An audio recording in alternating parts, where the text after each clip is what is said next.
Ce COP, pour nous, c'était un COP de la dernière chance. Il fallait réussir à tout prix. Et pour ça, il fallait naviguer avec tous nos atouts. Les résultats de l'accord, premièrement, de limiter la hausse de température moyenne de la planète nettement en dessous de 2 degrés centigrades Celsius par rapport au niveau pré-industriel, tout en poursuivant les efforts visant à limiter l'élévation des températures à 1,5 degré. Alors pourquoi l'île Maurice insiste sur 1,5 degré? Parce que chaque élévation de la température va nous causer beaucoup de dégâts au niveau de nos coraux, au niveau de l'acidification de l'océan, au niveau des problèmes liés à nos côtes, en termes d'érosion, à notre agriculture. Il y a toute une panoplie des choses qui seront affectées et des choses vitales pour la survie de Maurice. Deuxièmement, les pays développés devraient continuer à prendre les devants pour atteindre des objectifs de réduction des émissions de gaz à effet de serre. Les parties ont invité à communiquer d'ici à 2020 leur stratégie de développement à faible émission de gaz à effet de serre sur le long terme. Les pays en voie de développement, pour leur part, devraient continuer à renforcer leurs efforts d'atténuation compte tenu de leur contexte et capacités nationales respectives.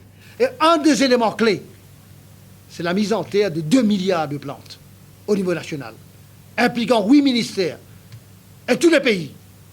Chaque Mauricien sera appelé à planter au moins 100 plants par an pour une décennie.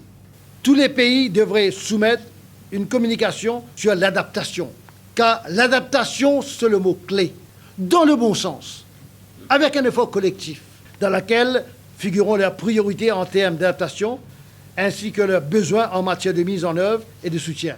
Les pays en développement recevront un soutien accru pour les actions d'adaptation et la pertinence de ces appuis serait évaluée. Le mécanisme international de Varsovie relatif aux pertes et préjudices liés aux incidences du dérèglement climatique devrait être considérablement renforcé. C'est là qu'on a eu une bataille. Auparavant, si un cyclone frappait comme on a eu avec le Superstorm au niveau de Vanuatu, seulement avec nos ressources financières et autres, on n'arrivait pas à mettre le pays sur les rails.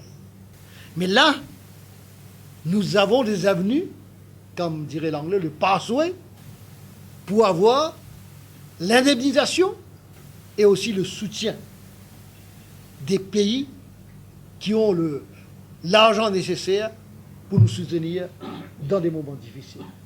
Et ça, c'est pour la première fois que c'est entré dans l'accord. Nous avons un centre d'échange d'informations sur la gestion des risques, servira comme base de données pour le besoin d'assurance et la gestion des risques sera établie pour faciliter les efforts des parties pour mettre au point des stratégies globales de gestion des risques. Et l'île Maurice commence à servir comme plateforme internationale pour le early warning. À la COP 21, les pays développés ont promis de mobiliser un montant total de 95,4 milliards USD d'ici à 2020, excluant les fonds provenant des banques de développement. Le cadre prête une attention particulière aux capacités et situations nationales respectives des pays du continent africain.